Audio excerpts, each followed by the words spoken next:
Pigeons 420. Mr. Grow It. And Rob from Cannabis Lifestyle TV. From the Stash Podcast. From the Stash Podcast, it's your boy Rob from CLtv, Mr. Grow It, and Pigeons 420. What up, boys? Hey, boys. What up? Good to see you. Man, fucking anyway, how you guys doing? I'm very well. Good. Very good. well. I mean, I rarely say well. I always say good, and then people like, I think proper. I'm like, very well, very well. But if I say it, I feel like I'm going to be a bitch. If I say like you and I instead of me and you, I don't know. It's something about it. I made a conscious decision way back to change to well. Smart, man. Like years ago, I remember being like, yeah, I'm well. Thank you. I'm well. I hope you're well, sir. That's good, man. That's good. Well, but I hope you guys are well. Yeah, I hope everyone in the chat, who's watching the premiere or listening, wherever you're listening to, or watching later in the comment section, hope you are also well. You and I are doing well, too. That definitely came off awkward, didn't it? Didn't it? Just kidding. But, man, today, speaking of awkward, talking about some awkward relationships or maybe pitfalls. Let's say pitfalls is better. I like that one, Mr. Growth. That was a good one. Sponsorship pitfalls. So, companies that we don't work with anymore. That's the best way to put it, with being polite. and companies that people not necessarily should avoid because the products could be good. 100%. There's no, and that's why I say oftentimes how I'll look at even wanting to work with a company. The product is not necessarily even top on my list. It's ethics. It's how they treat the community, how they treat the creator, and things that they do that may or may not shit on their performance. So I think it's a good episode if we discuss this and break down things that we vent behind scenes amongst each other, but put it on the table, and hopefully people listening who are sponsors will be like, hey, we should maybe change this a little bit. We didn't realize we were coming off this way, because most times ill intention isn't what people are doing. Most times they just don't realize it's lack of communication. So that's key. And go ahead, Chris. Yeah, not only that, but also we have content creators that watch us too, right? And maybe you're a content creator and you've got 100 subscribers, maybe you got 1,000 subscribers, so on and so forth. But maybe you're at the point where you're starting to talk with these brands, and quite frankly, there's a lot of brands that won't hesitate to take advantage of you. And just knowing some of these things are going to help you kind of with that navigation to be able to talk with them and work something out that's fair, right? Because again, they'll take advantage of you, no problem. So yeah, I think this video for sure will help some people who are just starting out, just getting sponsors, just starting talking to brands as well, for sure. Mm-hmm. Mm-hmm. And I think it's important to say too, I think we're all blessed enough and work hard enough, the three of us, that we've gotten to a point in our career where we are making monetary gains from sponsors. Sponsors. Very fortunate. Great sponsors. Yes, and the thing is, though, is I want it to be at the forefront to mention that you're gonna work for free, okay, for a number of years, or as a content creator, anyways. Is kind of what I'm saying. When it comes to sponsors, people aren't going to just spend money on you because you are on the internet. There's so many people on the internet. You will be working for gear, for promotion, for lights. It's going to be the one that comes around the most, and you have to get to a point because, numbers are everything, unfortunately. You need to be able to satisfy the sponsor's need to get the awareness for their product. And at the same time, the more attention and the more, numbers that you have, essentially that's going to increase your value to the sponsors. So I just want to, before we get too crazy, you're going to work for free as a content creator for a little while. It's just a matter of how hard do you grind? What do you consider free? Because lessons, almost too. learning from your mistakes and your conversations is going to be a big advantage as you move up. For sure. I think that's a big thing too, is starting out, like if you do get a sponsor, if you're a content creator, you're going to see your confidence go up because somebody believes in you. Somebody actually, whether they really do or not, because I learned down the road, some really don't. They treat me the same as they do the next and the next and the next. This is like a campaign to find as many micro-influencers as they can. But sure as hell feels good when you're putting in that work and somebody recognizes it and says, hey, we want to send you free stuff. We want to, help your brand and help your garden and help, whatever you're doing, help you hunting or painting, whatever you're into. And that is such a fulfilling, victory when you're first starting. It's like, holy shit, I'm doing it. I made it. I'm a professional. It's like, you guys remember your first sponsor? I do. Like gear. It was probably gear. I know mine was LED. I hate it. Well, in a way. my first official one was an LED company. Do you remember yours, Chris? Yeah, I think it was Vivo Sun. I think they sent me over like a tent and I think they sent me over light and a whole bunch of stuff actually. Yeah, that was a long time ago. What was your first one, Rob? What was your first sponsor? Smoke Unpaid, Buddy. I'm assuming. Oh, Smoke yeah, Buddy. you've talked about them. Yeah, and it's cool. Like I said, That's the if thing you you're- blow into? Yeah, it doesn't make sense to me now. It never did because I smoke blunts. But if you smoke bowls and there's no smoke that comes from the bowl, like a smokeless pipe, you ever seen those? 'Cause there's smoke that comes from, but it doesn't like leak smoke. It's not going to excrete Freebird. smoke like that. Yeah, that would be the only time that something like that would work. Otherwise, as soon as you light the bowl, that room smells like weed. And yes, it helps that you're blowing out the smoke, but like, I don't know. It's only like, addressing one aspect. one of aspect. Trust smoking me. weed. I've been in a hotel in Florida thinking that I was good, and turns out it does not work. Smoke alarms going off. Smoke. Well, and people knocking on the door like, "Sir, Right. I'm like, oh, That's not me. someone must have a skunk in this nice hotel here by the beach. I don't know." Like, but the fact that this company believed enough in us to send us over some That's free right. gear, man, made my month, made my year. I was like, we made it. This is official. What the shit that I thought was a dream is becoming a reality. This is real now. And that's what kicks it off. That's what kicks it off. You know, I was fortunate. I didn't have to reach out to my first sponsor. They reached out to me, and it was Unit Farm. They're an LED company from many moons ago. I don't even know if they still exist, to be honest. Have you heard of them? No. They sent me an LED company, and man, like again, you're right. I felt so proud, man. It was a real accomplishment as a creator. You know, I looked at the wife, and I was like, baby, they're did it. sending us stuff for free. That we made it. We made it. You know, and it was a very exciting moment. It was a very exciting moment. It just, there comes a point in your career, if you will, where a closet full of lights isn't going to pay the bills. A closet full of products isn't going to pay the bills. You're going to get to a point where you do have the numbers to be able to start, you know, trying to ask for funds. Because you got to remember, too, a lot of people think, you know, oh, you're getting free shit. You know how much work goes into promoting that free shit? Yeah, there's a lot of work. And you got to remember, I make a video in 2019 about a light. It goes 30 days. It gets 5,000 views. That same video now has 800,000 views. That was before I took it off. So that video that they never paid for, you know, now has 800,000 views. Did I convert any of those? Let's say 10. Let's say 10. You know, that's They sure that's got their probably fucking paid off money that back. light, Yeah. right? They're no money back, you know. Where I think the direction of this video is going to go is there has to be a conversation. It has to be fair for both parties, and we need to take these things into consideration: the amount of money, the product that they're sending you, and how long and what kind of video you're putting them into, because it could last forever. Well, I got you. Go ahead. You go. And you for go, them Chris. sending you free products, it's not actually free. So when somebody says, "Oh, we'll send you a free product if you make a video," no, there's an exchange happening. It's a barter. You're putting in work to get it, so it's not really free, right? So getting free products to promote them, it's all fine, especially when you're a smaller influencer or whatever. But you have to kind of know that point where it's no longer worth it for you to just accept free products, right? Think about the time it takes for you to create that video. Or to create the Instagram post or whatever it may be for that free product. Is it truly worth it for you to spend that time doing that? You know, there's some companies that just want to send me little clips, LST clips. They're like $10, $15. Am I going to do a whole video on that for a free clips thing? No, absolutely not. So I'd rather just LED buy grow it. lights, those are worth more.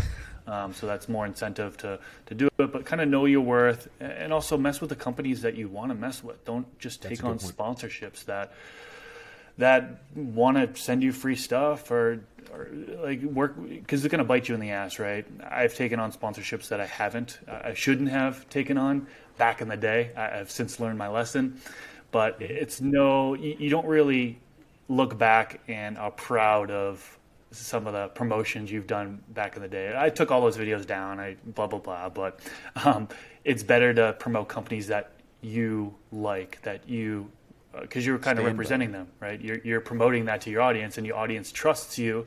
So mess with the companies that have good quality products that you use, that you like potentially. Or else you could fall into a pitfall where you're your audience doesn't like you, or your audience like shies away from you because you're doing too many promotions or promoting bad companies, so on and so We've forth. all seen examples of this. Without throwing names, we've all seen examples. Some of the big names in the cannabis community, they get the sponsorships, and every post they're telling me to buy something. Yep. And it's like, well, I believed you one time. I believed you back then, but now I don't anymore. And I think that's the number one pitfall, or not number one, but that's where we get started. With pitfall of sponsorship is that these have to be brands that you fox with. The best way to start with a sponsorship is look around. What are you using right now that you love and adore? Right? That's where you start. That's who you reach out to. I got some freeze pipes. Love freeze pipes. I use LED.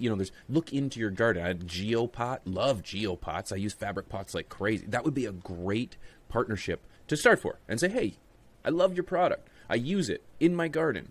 That would be a good place to start, because a pitfall to that is that you reach out to sponsors, because let's face it, you throw the dart at the board, your darts are going to stick. There are tons of companies out there that are willing to send you stuff, but is it good quality stuff? You have to make these decisions, because the actions of your sponsors are also directly affected, or you are also directly affected by.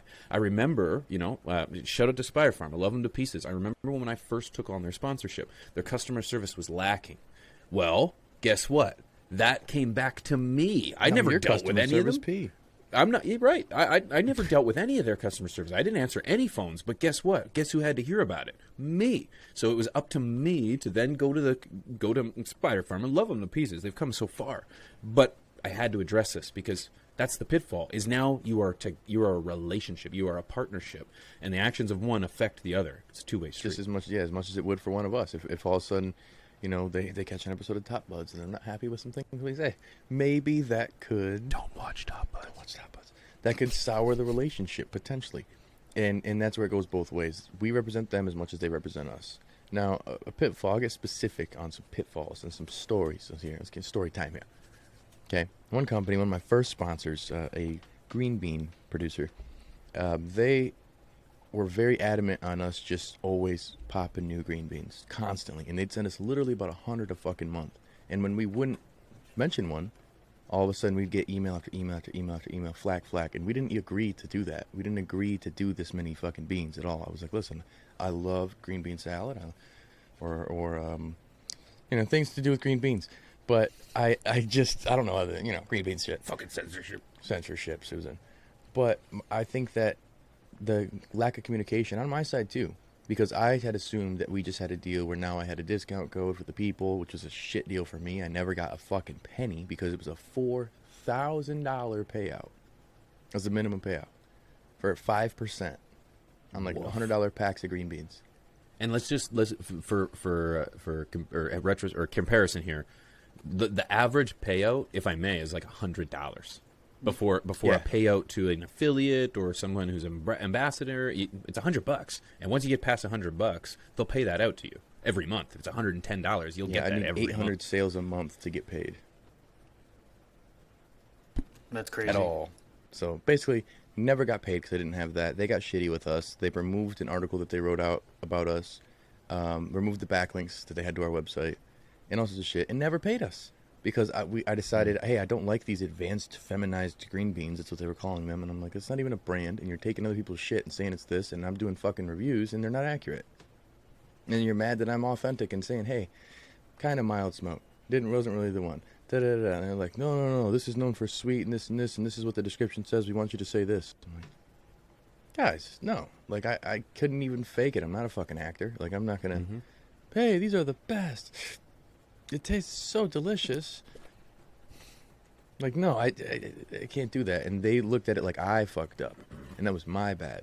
And it took me a while to, like, rebuild the confidence to even want to work with sponsors. It was literally up until, like, about last year where I'm like, long-term, I'll work with them. Otherwise, it was one-off deals. And even the one-off deals became stressful. Where the title of the video, for prime example, an LED company that has a planet, we'll say, where Elon Musk wants to go, they fucking are very, very, very, very adamant on, like, my title not being right, or something I said in the video wasn't right, and they want me to reproduce the whole video. And I'm like, what the fuck? No, I'm being authentic and saying what it is. That's what my audience appreciates. Nope, we want something different. It's like, so Would an investor go in and buy a business and change everything, fire all the key players, or a coach for a football team and get rid of the whole fucking team and change everything up? It's not what you do. You go with what works and you implement what works and you make it better. So as a sponsor, you should integrate in the brand and work with what the brand does instead of saying, you know, you do this, this, this, or this, or you're in trouble, or we're not fucking with you, or we're not paying you, you owe me the money back in the light, or whatever. Things like that. And again, I'm a very brash guy. I talk the shit I talk. So I was very direct with them and then publicly called them out. I'm not even going to give them the shine here, but publicly called them out. And it was like all of a sudden became like a misunderstanding on my part. It always comes back to like, it's the content creator. It's like, come on, motherfucker. We got YouTube who doesn't show us love. And then we got you fucking companies who want to be shitty with us too. And it's like, we're the middle, we're the gap, we're the middleman, the manager pretty much between the audience, the community, the people who are smoking and kicking it and growing, and the businesses who are trying to make some fucking money. And if it doesn't work for every person involved, it's not for me. I'm not going to change my video so the audience doesn't enjoy it. I'm not going to lie so the people are going to get swindled just so you can make money so then I can get some fucking quick little pesos. Like, no. And when a company disrespects me like that immediately, I'm soured completely. Like, I'm still bitter. Go ahead, Chris. Yeah, and then so you brought up some really good points there. You talked about an affiliate program where you had to have this payout. Then you talked about the brands kind of telling you what to do. That is a pitfall in a sense. So just to back up a second, there's we were talking about a couple different things. We're talking about sponsorships where a company sends you a product or something and you promote it, or they send you money and you promote it. There's also affiliate programs. I know Pigeons and Rob don't really like affiliate programs as much as I do. The reason why I like affiliate programs is because you have that freedom. Basically, you sign up to the program, and any good company is going to have a dashboard you can log into. So they have tracking links to where, if somebody clicks on the link, you can see it, you can see the sales all throughout the dashboards. Some companies that don't even have, they just go by coupon codes, and you can't see any of the data. That's kind of the thing you got to be careful on is, do they actually have an affiliate dashboard that you can log into and see that stuff and create your own links to specific pages on their website and stuff? Because there are companies that don't have that capability, so you're just linking to their front page instead of their products, and you can't see their sales, so they could be lying to you. So you got to be careful there. But if you're a part in an affiliate program, you should be able to free to promote that product the way you wish. There should never be you're part of the affiliate program. They should never say you have to release 2 videos a month promoting this, or your titles have to say this, or they have no say in how you promote it. Now you got to be ethical, right? You can't, you shouldn't be talking trash about the company or anything like that. But as far as consistency, how often you promote them, how you go about promoting them to your audience, that's all on you to decide when you're part of an affiliate program, because you're only getting paid if people are clicking to the links, buying something, or using your coupon code, purchasing something. That's the only way you're getting paid there. So you have a lot of freedom with the affiliate programs. That's something I really do like. And then, of course, you have the sponsorship side of things where somebody pays you to promote their product or service, and they do kind of have a little bit more control. I mean, there's going to be companies that let you do what you want to do and promote it to your audience the way you feel best, which is awesome, But there are going to be companies that are going to want to have a lot of control. They're going to want revisions on your videos and stuff like that. So before you actually sign an agreement or you agree to a sponsorship, make sure clearly, you set those expectations. You can be the one to set the expectations and say, hey, this is how I'm going to do it, and then find out if they're going to be more controlling and say, okay, no, we want you to do that. Understand all that first before you agree to it. It's kind of what I'm getting at. So. That's a very good point. That's a very good point. And yeah, it's something that you definitely need to take into consideration. There will be sponsors that think that because they want to, like Rob said, they want to change everything about what you've done. There's a reason and this can be a definite pitfall, but doesn't need to be a prime focus. I am very fortunate to have wonderful sponsors. Shout out to Spider Farmer and Dutchpro that give me the creative freedom to do whatever the fuck I want. They trust it. They know they trust the brand. They came to me because they seen what the value was. The whole thing. And I've also attempted to work with companies that set out. They say, okay, yeah, sure, we like this deal. Let's do this. But then as we start to get into it, it's like, no, I want this, this, this, and this. I'm like, well, where? Like what That's not now? on the Now menu, bruh. that's nowhere to be found. So there will be like this power struggle between who wants what, and I think a good way to avoid that is to put that in any kind of contract, any kind of media kit. I have a media kit as well, and when I send that to a sponsor, it outlines very clearly what I can and can't do, and mostly I can do whatever I like. But what I can't do is just completely disregard, any kind of responsibilities or obligations. But at the same time, you need to outline that. You need to say, okay, sometimes as a creator, I get burnt out and I need to take some time off. Okay, that has to be number one. You have to put that in there. And if a sponsor, for example, says, no, you can't. Well, then, come on. No, I need the ability to say, I need a week off. I need 2 weeks off. It is what it is. And at the same time, they need to know that they do have some insight. This isn't just a one-way street with a sponsorship as it is with an affiliation deal. It's not a one-way street, as Chris mentioned. There is a little give and a little take. What you're giving, though, is your brand, your name, your word, and your community. There's nothing more valuable than that.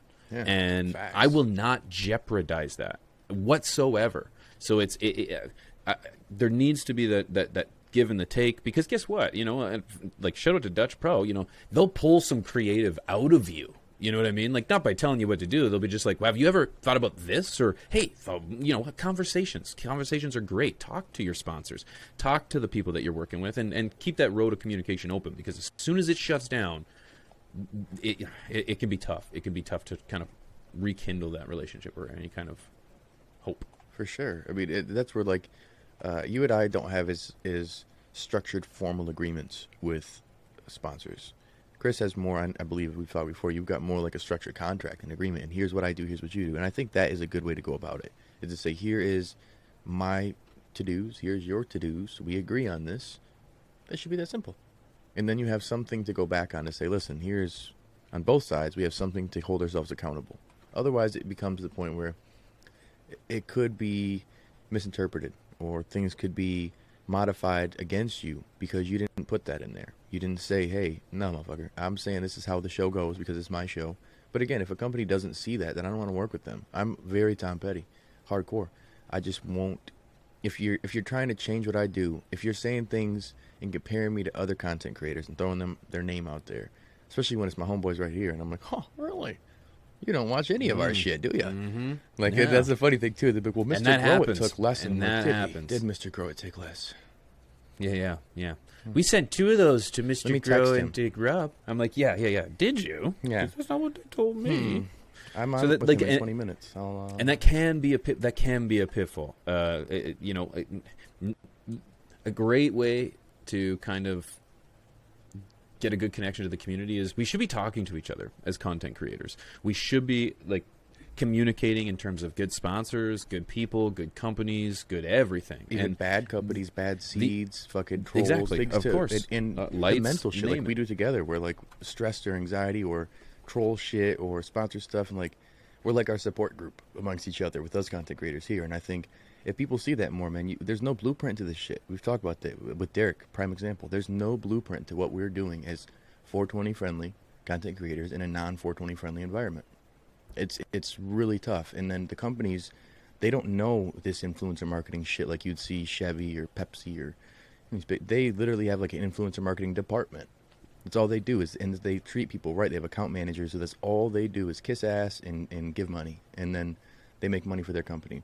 It's tougher for the taboo creator, we'll call it, not even just the 420 creator, the taboo creator, because they kind of know we don't have avenues as much, but at the same time, we're restricted on how we can promote these companies. So again, the green bean company that comes to me, I have to talk about fucking green beans instead of what the real thing is. And that's difficult. I can't put a link in the description. I won't even take them on. That's where I can't even do it. And that's a tough thing because I want to. And my big thing is I always think, what value am I getting for the community out of this? Can I get a big discount code? Can I get something that's proprietary to my brand that'll help my audience more than any other channel or any other person? What can I get in that sense? So it's the struggle, the balance between helping myself out, helping the community out, helping the company out without hindering my performance is always tough, because it's like, shit, I could lose everything from this one mention of the brand, and they really don't care. One deal, few pesos, and your career's done. Not worth it, man. makes sense. I got another one. Is it's coming more and more common is giveaways. So companies will often hit you up and say, "Hey, we want to give away a grow light on your channel." That's cool, it's great that companies are giving away the free stuff, but just understand if your channel, how big it actually is, and if you should be charging money to do that giveaway, right? So like it's promotion for them. So don't think that you can't charge them money if they're giving away a product, because that is a form of promotion. I've had companies fire back and say, well, this giveaway is going to bring you more subscribers, which is complete bullshit. Yeah. Giveaways do not bring more subscribers, right? Definitely not quality ones. Subscribers. How would it bring subscribers? Unless they were promoting it on their channels or something like that. Maybe traffic would come over and then people would subscribe. But if I'm just promoting a giveaway on my channel, I'm not going to be getting more subscribers because of that giveaway. It just makes absolutely no sense. So if a company says that to you, call BS on them, because it's complete garbage for sure. It is. And if you're thinking you're getting sponsors from giveaways, you're getting subscribers from giveaways. You're getting the wrong subscribers. You're getting people there that are chasing the giveaway. Selfish people who just are there for something and they're gone later. They're not gonna watch your stuff. They're not gonna participate. They're not gonna interact. They're not gonna no quality viewer or subscribers coming from a giveaway. That's just the reality of it. And there's no evidence to suggest that your subscribers go up because of a giveaway. I think that's a big misnomer. So yeah, great point, Chris. Yeah, and the problem is too is a lot of these guys are, and usually guys, punk ass kids just got out of college, don't know a whole lot, learn some stuff in a university or class about influencer marketing or this and this, and they're trying to get commission on their end. Instead of going about it in the ethical way and the good approach, they're doing the Grant Cardone style. They're just close, sell, without having to put much out. And then they look good. But realistically, when you cater to the influencer, the content creator, the person who's helping you out in your brand, you help them out more. They do like we do. We're on fucking From the Stash Live. Dutchpro doesn't sponsor From the Stash. Dutchpro doesn't sponsor, or CLtv doesn't sponsor From the Stash. These companies that we give shout outs to don't sponsor this channel in particular. But we sure as fuck give them shout outs because they hook us up. They hook the community up. They're part of the family products. now. Like, that's what it is. And I think when you see how a company treats the influencer or the content creator, that should also show a little bit how they're going to treat you as a consumer. Is this is a company that gives a shit about people who are holding on to their product and getting it out there. And that for me is huge. That's a game changer where it's like this company right here is going to be for the people, kind of by the people. We help influence things. Neva Grow Hub's another one, like helping change how the whole product works by listening to the community, by asking the influencer and really giving a shit about their opinion. Not just saying, don't care, give me sales, boop, done. You deal with different reps. Like even I've dealt with Spider Farmer, and just the rep, that's another thing. It's the representative you deal with isn't the company. Well, they represent the company. They could sour you because they're not treating you right or doing everything proper for you. I wish I would have got with P's representative initially. Maybe we would be repping Spider Farmer over here. But it just comes down to, if you don't have the rapport built with the people, they don't build it with you, that friction comes in there. The relationship never builds. The community never benefits. The company never benefits. The creator never benefits. And it sucks. There's no reason that it should ever be that way, because the same goal, we all have the same goal. Grow good green beans or orchids or tomatoes or medicinal plants and, have a fucking good time, man. And the Medicinal companies can aloe, make money. course. Exactly, aloe, of course. It's the byproduct is the money that's made from this stuff. That's what comes from it. Doing all this good creates the dollar for the company, creates the revenue for the creator, creates savings and experience for the consumer. But if we get to pitfalls, I'm not even going past the second conversation. Like, that's what it is, So, yeah. I was waiting for Chris's unmute to happen. But I think another pitfall to being a creator and dealing with sponsorships is you're going to be considered A sellout? No matter where you go, if you take on a sponsor, and the cannabis community, okay, bring me back. But the cannabis community gets more gripe than anywhere else. On YouTube, there was a time, about 2010, 12, 13, 14, when you got a sponsor on YouTube, you were looked at as a sellout. It was completely frowned upon. You were not supposed to have any kind of revenue from your channel. It was supposed to be purely creative, purely free, nothing. And the shift has begun on YouTube. So it's like your biggest creators are now sponsored, and their audience celebrates that success now. You know, like now on YouTube, a sponsorship is a success. It's a notch off the belt. The cannabis community is now just Like in getting to that 2021. point.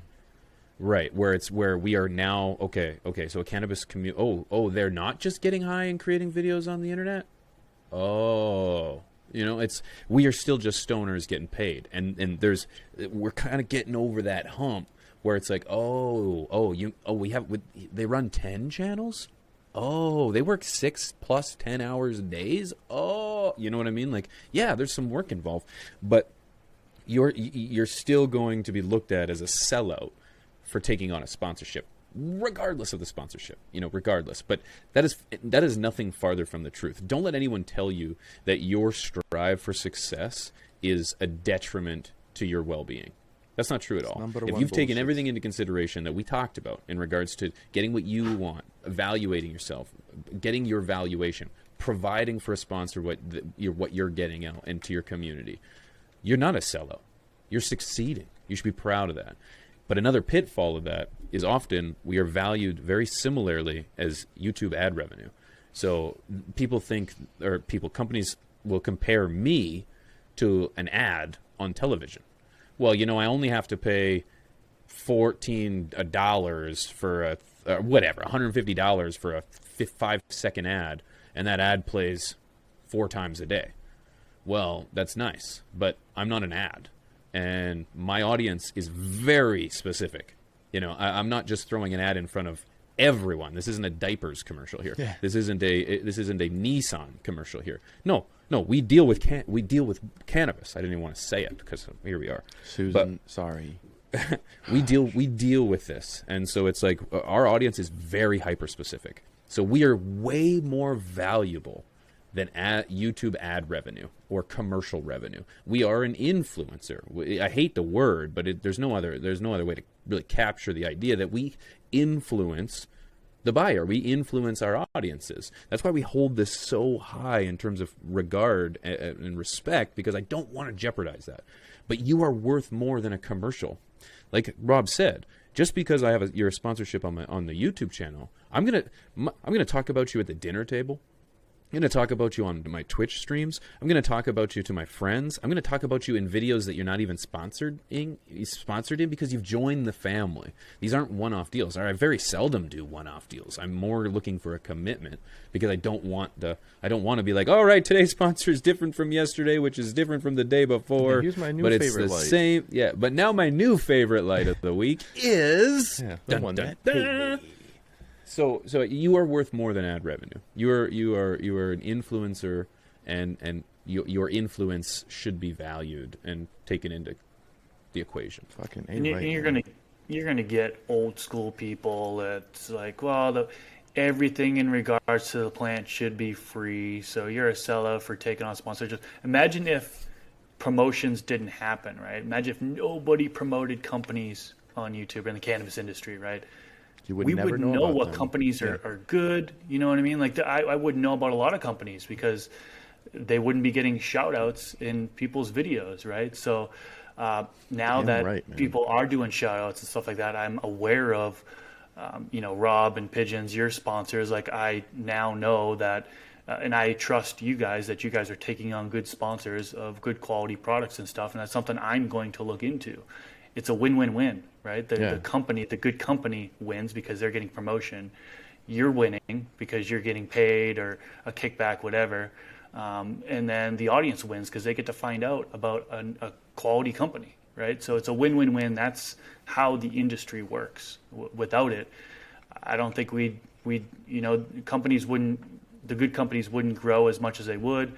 The industry wouldn't grow as much as it would. I mean, we need to have companies. We need to have products. We need to have brands in this industry in order for it to grow and legitimize it so we can get to legalization, across the board. So, absolutely, man. Very good point. I was just going to say that's a fucking great point. And that's kind of what I was saying in a dumber way earlier, is the synergy amongst the group, is to be able to have the consumer, the content creator, and the company. Triple C's, baby.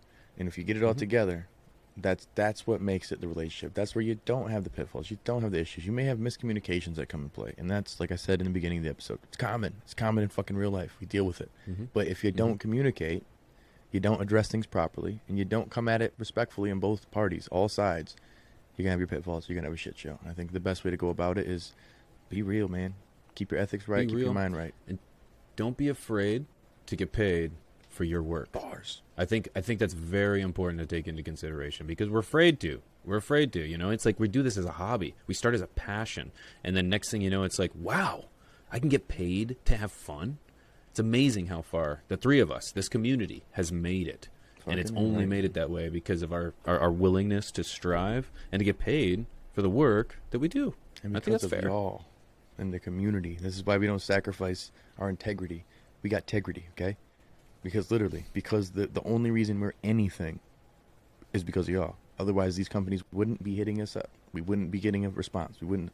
So, I mean, we wouldn't be able to make content. We wouldn't even be here. We literally you. wouldn't be recording. You'd be at Amazon, you'd be doing your job, and I'd be selling fucking ads too. So that's what it is, And I think that's where a good way to cap the episode off. And then at that, I think overall, man, big shout out to all the quality companies. The companies who are slipping and slacking, pay attention, man. We want you to do better. That's all it boils down to. That's all it boils down to. And we're looking for suggestions on future topics. So we've been asking that in a couple episodes recently, and looking for people, if you have any ideas on topics that we can do, send it down in the comment section below. We'd love to. Or hop in the CLtv Discord. I'm going to put an area for that so people can just post them in there. Oh, that'd be perfect. Yeah, that'd be good too. Okay. Fantastic. Great show today, guys. Absolutely. For sure. Well, with the crew here from FTS, it's your boy Rob from CLtv, Mr. Grow It, Pigeon 420. We'll see y'all next time. Peace. Peace.